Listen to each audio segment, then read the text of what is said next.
It's the worst possible start to Jorge Martin's MotoGP World Championship defence. A massive, horrible-looking crash very early on the first morning of pre-season testing at Sepang has ruled him out for the rest of that test, almost certainly the second test as well, maybe even the season opener. Val, what actually happened to Martin on, what was it, lap 13, lap 14, just before his season had barely even begun? Yeah, and it was somehow, despite it being so early, it was the second crash already because he had high-sided before, like the corner before, a run before, but in a much more non-injury creating fashion. And the next time he went out on the same bike, on the same set of tires, what happened is he goes for the change of direction, the rear tire steps out, he gets launched into the air. People have likened it to Marc Marquez's crash at the same venue in 2019, or also to the crash Jorge Lorenzo had in 2008 in China, where he, I think, broke both of his ankles. Just two very nasty crashes, and this one honestly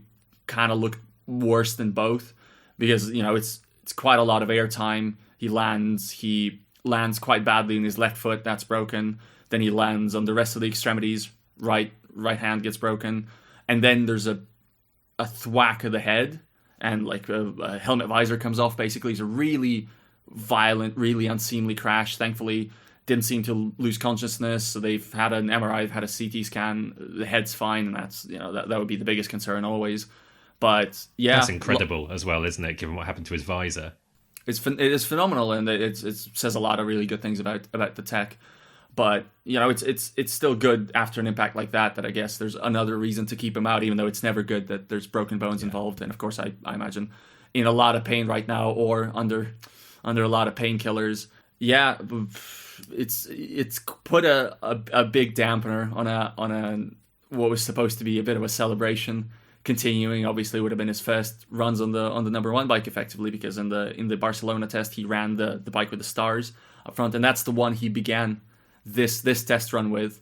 And immediately, as soon as he switched to the more prototypey, newer version of the Aprilia, immediately crashed again, and that's his test over and potentially his preseason over. Simon's out in Malaysia at the test. He's been hearing from the Aprilia team about what caused the crash, and right now it's something of a mystery, but with a little bit of a prime suspect.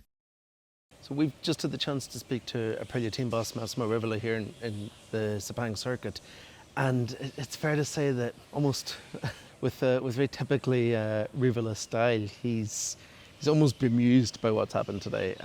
It's obviously not amusement, but it's a combination of being sort of shell-shocked by what's happened to their newly signed world champion, and just disbelief at the way that the season has started.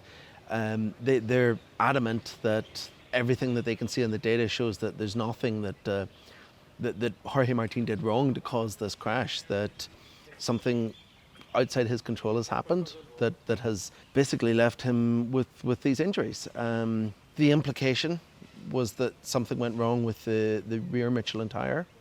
Rivola talked at length about the fact that this was the same tyre that caused both crashes, the one at turn one earlier in the day, 45 minutes before the second one that left Martin hurt at turn two, and suggested that this is something that was out of the hands of their rider, that was out of their control, and that they need to do some further investigation on to try and figure out exactly what happened, what went wrong, and where the blame for it lies, because, like I said, they're adamant it's not with their rider. They're going to try now and substitute in test rider Lorenzo Savadori, who's still here, but who I think was due to fly home, unfortunately, before the end of the test. He's staying for this one and staying for Thailand as well, where he'll be at least on standby as they send Jorge Martin back to Europe for surgery on the 4 broken bones, 1 in his hand and 3 in his foot that he suffered, and then see what happens. The goal might be to try and get him back. Whether or not that's realistic remains to be seen. It looks like a big ask at this point, so only time will tell whether or not we're going to actually see the world champion get a chance to debut properly on his new bike at any point before the first round of the championship at Buriram at the end of February. So Martin's heading back to Europe. He'll have surgery, and then only be a few days after that before the second test starts. the chances of him making that test, Massimo Rivola called it a bit of a miracle if he could, Val. I mean, he's got 4 separate fractures. He's going to need surgery on them. This is just days to recover from that well enough to get back on the bike. It's not looking great, is it? I mean, we've had riders come back from injuries like within a week's span that any sensible person or any sensible, even potentially sometimes medical professional would say, do not do this. Do not try to rush it like this. And then sometimes they pay the price for that in the end, but sometimes it works out okay. In this case, it's separate injuries. The impact was very severe. It's a lot of travel that would be involved that, it's a time sink by its own, but also maybe when you're injured like this, you don't want to be doing. Thailand sounds complicated to me personally. We've seen stranger things, but in terms of the second test, my current operating sort of mode is that Jorge Martin will miss the preseason, and that the first time he will be on the proper 25 Aprilia that he will race will be FP1 in Thailand also, but at the end of this month to start the season, which is, if that's the case, and again, that's what I'm expecting, but if that's the case, that's brutal. Because you cannot win a championship in preseason, certainly on day one of testing, unless you homologate a rocket engine, I guess. But also, normally just does not happen. But you can certainly do a lot to lose it. And not that we had Aprilia and Jorge Martin as favorites, but if you look back at last season, how long it took Franco Morbidelli to recover from a missed preseason that he didn't get to know a new bike. I mean, it's catastrophic. It's very clear through this test already so far how important this mileage is, because basically the first day's timing screens were almost entirely dependent on who did the shakedown, who didn't do the shakedown. Yeah. Jorge Martin didn't do the shakedown. He doesn't do the test. He probably won't do the second test. He's going to find it really hard in FP1 come Buriram. It's not good. It's not a good start to their season. It's not ruinous because it's a long calendar, but it's not good. Yeah, with the exception, perhaps unsurprisingly, of Marc Marquez, everyone quick on day one had either done the shakedown or was on their previous season's bike or want something more developed, more familiar. It was all 2024 Ducatis in among the shakedown runners, effectively. So yeah, this is a huge blow. He has tested the Aprilia at Barcelona last season, but that wasn't the 2025 version. But it was the prototype of the 25. Yeah, okay, yeah, true. It's not what he will be racing this season, effectively.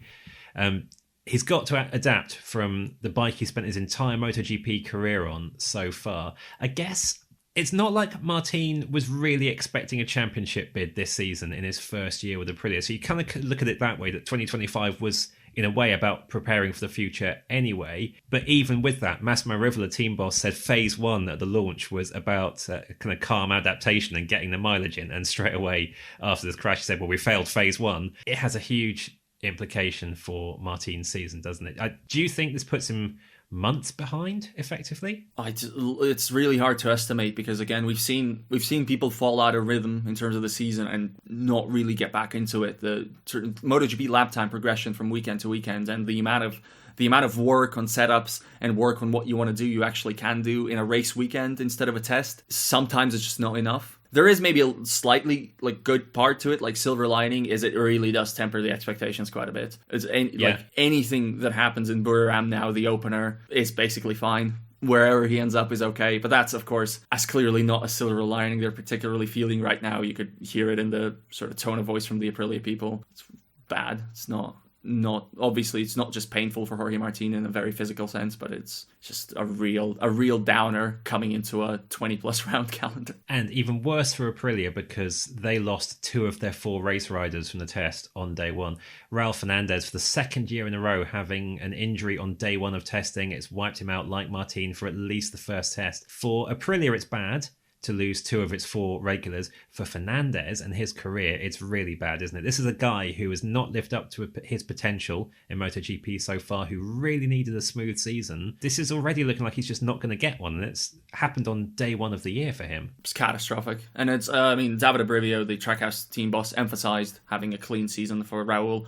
Massimo Rivola, the Aprilia boss, emphasised having a clean season for Raul. What they want to see is what he can do in a campaign that develops normally, without arm pump issues, without injuries that cost him significant test time. He's not getting that already, so it's very bad. It helps that he's under a 2-year contract, so it doesn't place him under immediate jeopardy. We don't know yet the details of the crash, but if it was rider error at a certain point, you can't do this. It's going to be weighing heavily, not just on him, but on all the people backing him to succeed. And speaking of errors that you just can't do, we have 3 riders ruled out after day one, and the third of them in the most bizarre circumstances of the lot. Fabio Giannantonio, a guy who missed the end of last season for surgery and shoulder reconstruction, first day back, a fresh injury on the same side and in really weird circumstances too. Yeah, I mean, we've heard some details, and I, having not seen it and having not, heard it 100% on record, I don't want to fully commit to it. But what we do know is it happened during the post-session practice starts, and it sounds like happened in fairly ridiculous circumstances. Again, maybe by the time this video is out, that's already confirmed by somebody officially. But if it's not, just trust us from what we've heard. It's something that really should not have happened. And in the end, Fabio Giannantonio ended last season effectively on the sidelines because he had to repair a dislocated shoulder, had to miss the end of that season to make sure that he's ready, he's good and healthy to start this season, the most important season of his career, with a factory spec Ducati on a factory contract. And right now it looks very much like, the preseason is in total jeopardy. And I would be surprised if he's totally fully fit for the season opener. And again, he's going to be at an experience disadvantage.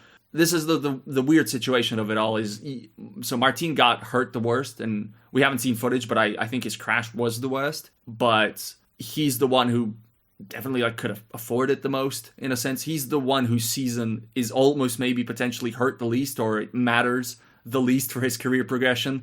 The other 2 guys, this is terrible for their careers. It's terrible.